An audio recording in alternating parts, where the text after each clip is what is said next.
Naquele tempo, Jesus contou outra parábola à multidão. O reino dos céus é como um homem que semeou boa semente no seu campo. Enquanto todos dormiam, veio seu inimigo, semeou o joio no meio do trigo e foi embora. Quando o trigo cresceu e as espigas começaram a se formar, apareceu também o joio. Os empregados foram procurar o dono e lhe disseram: Senhor, não semeaste boa semente no teu campo? De onde veio então o joio? O dono respondeu: Foi algum inimigo que fez isto. Os empregados lhe perguntaram: Queres que vamos arrancar o joio? O dono respondeu: Não, pode acontecer que arrancando o joio, arranqueis também o trigo. Deixai crescer um e outro até a colheita. E no tempo da colheita, direi aos que cortam o trigo: Arrancai primeiro o joio e amarrai-o em feixes para ser queimado. Recolhei, porém, o trigo no meu celeiro. Jesus contou-lhes outra parábola. O reino dos céus é como uma semente de mostarda, que um homem pega e semeia no seu campo. Embora ela seja a menor de todas as sementes, quando cresce, fica maior do que as outras plantas e torna-se uma árvore, de modo que os pássaros vêm e fazem ninhos em seus ramos. Jesus contou-lhes ainda uma outra parábola. O reino dos céus é como o fermento que uma mulher pega e mistura com 3 porções de farinha, até que tudo fique fermentado. Tudo isso Jesus falava em parábolas às multidões. Nada lhes falava sem usar parábolas, para se cumprir o que foi dito pelos profetas: Abrirei a boca para falar com parábolas, ou proclamar coisas escondidas desde a criação do mundo. Então Jesus deixou as multidões e foi para casa. Seus discípulos aproximaram-se dele e disseram: Explica-nos a parábola do joio. Jesus respondeu: Aquele que semeia a boa semente é o Filho do homem. O campo é o mundo. A boa semente são os que pertencem ao reino. O joio são os que pertencem ao maligno. O inimigo que semeou o joio é o diabo. A colheita é o fim dos tempos. Os ceifeiros são os anjos. Como o joio é recolhido e queimado ao fogo, assim também acontecerá no fim dos tempos. O Filho do Homem enviará os seus anjos e eles retirarão do seu reino todos os que fazem outros pecar e os que praticam o mal. E depois os lançarão na fornalha de fogo. Aí haverá choro e ranger de dentes. Então os justos brilharão como o sol no reino de seu Pai. Quem tem ouvidos, ouça. Palavra da salvação. Queridos irmãos e irmãs, se hoje algum de nós se encontrar com aqueles que o Papa São João Paulo II chamava carinhosamente de os nossos irmãos mais velhos, os judeus, e perguntar: por que vocês não aceitam Jesus como o Messias esperado e continuam esperando o Messias? Eles vão dar uma resposta muito simples, muito clara. Eles vão dizer: as nossas escrituras, que vocês chamam de Antigo Testamento, dizem e declaram que quando o Messias chegar, ele vai erradicar o mal no mundo, vai eliminar completamente o mal. Não vai mais existir mal nenhum quando o Messias chegar. Mas o Jesus que vocês acreditam, ele veio já faz 2000 anos e é claro, óbvio, evidente que o mal não acabou no mundo. Pelo contrário, nosso mundo continua cheio de crimes, de pecados, de injustiças, de guerra, de fome, todo tipo de coisa contrária a Deus, né? Então, é óbvio que o Jesus que vocês creem não pode de forma nenhuma ser o Messias que as nossas Escrituras anunciaram. Então, essa objeção também era presente no tempo de Jesus. Pensem, por exemplo, São João Batista, depois de anunciar a Jesus, né, como o Cordeiro de Deus que tira o pecado do mundo, não viu aquele julgamento terrível que ele anunciava na beira do Jordão. O machado já está à raiz da árvore, né? Então quando ele vier vai erradicar o mal. Pelo contrário, o próprio João Batista sofreu o mal e a injustiça, né, sendo preso por Herodes. E ali da prisão, não se sabe se ele mesmo entrou em crise com essa, né, com a figura do Messias, ou seus discípulos. O fato é que ele mandou os discípulos perguntarem para Jesus: é você mesmo o Messias ou a gente tem que esperar algum outro? E ali Jesus começa a recordar que também está presente na profecia um tempo de graça, um tempo de misericórdia, um tempo de perdão, um tempo que é apregoado pelo mundo inteiro para que os homens se convertam.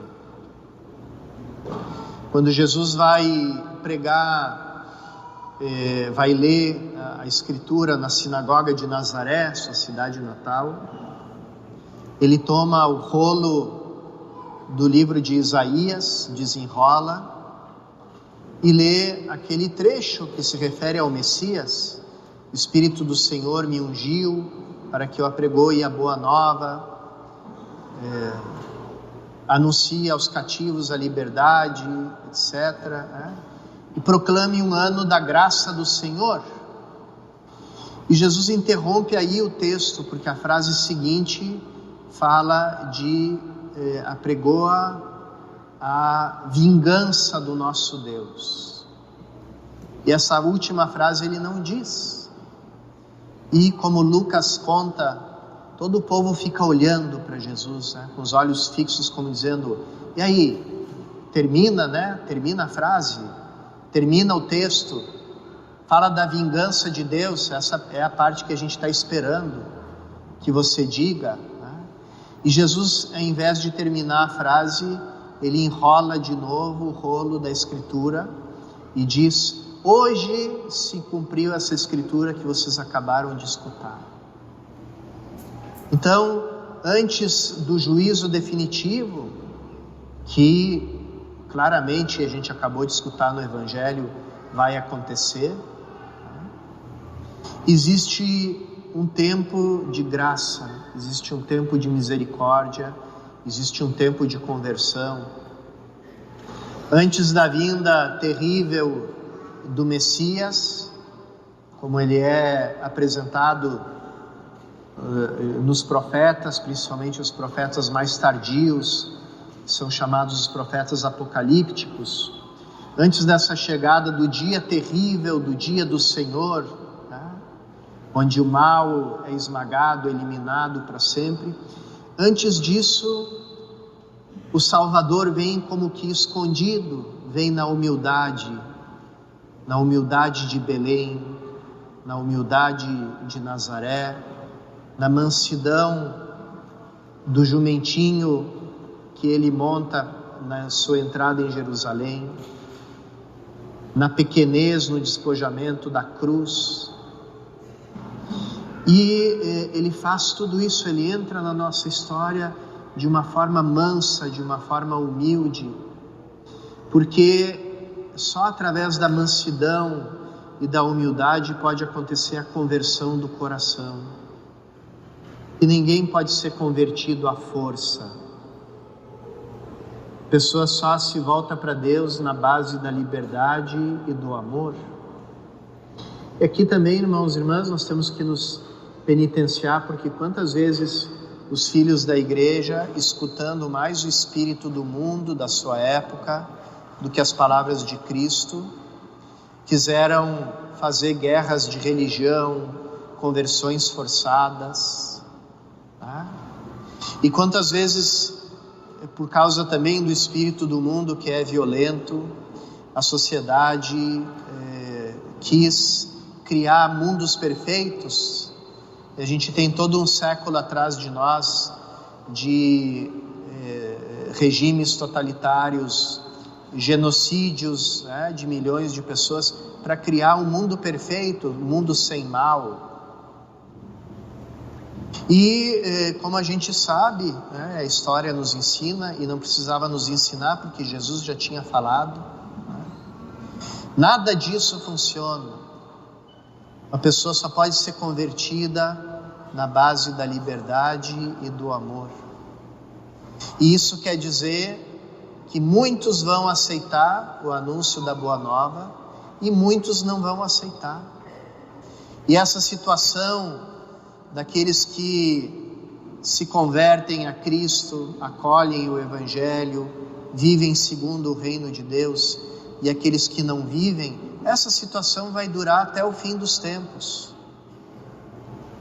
E como Jesus falou, toda tentativa de arrancar o joio, arranca também o trigo, porque destrói a fé, né, por meio da violência.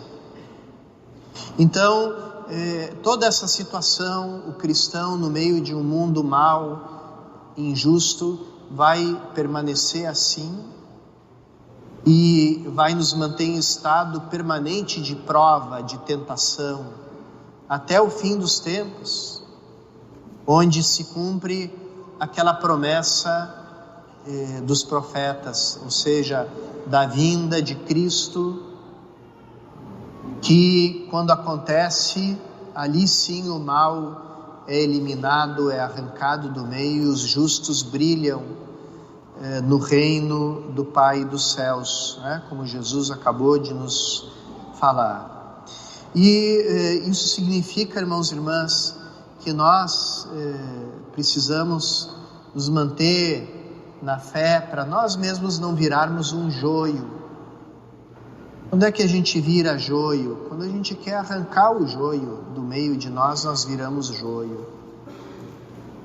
Porque nós contrariamos frontalmente a ordem do dono do campo, que Jesus, ao explicar a parábola, diz ser Ele mesmo, né? Ele mesmo é o dono do campo. Então,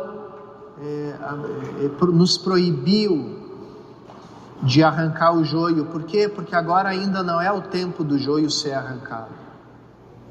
Não é o tempo da colheita ainda. Agora é o tempo da misericórdia.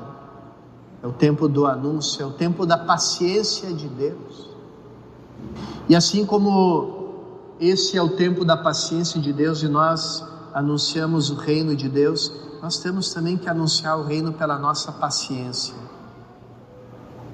Quantas vezes, né, e aqui nem vou citar os eventos políticos, sociais da nossa história recente, quantos pensaram que o reino de Deus poderia, e continuam pensando, né, de todos os lados, que o reino de Deus pode ser afirmado através da violência, através da obrigação, né? E quando ao invés de ouvir o espírito do mundo, nós deveríamos estar escutando as palavras de Jesus no Evangelho, que convidam com paciência, com humildade, com misericórdia a nossa conversão. E quantas vezes a gente não é capaz de esperar isso? Ontem estava escutando um dos comentários do Evangelho que citava justamente o nosso padroeiro, dizia assim: imagina se aquele rapaz de Assis festeiro, boêmio, rico, que gastava a fortuna do seu pai com festas de arromba para os seus companheiros, né? Imagina se ele entrasse numa igreja hoje, todo mundo olharia para ele, fuzilando ele com os olhos, né? O que esse rapaz está fazendo aqui? O lugar dele não é aqui entre nós, né?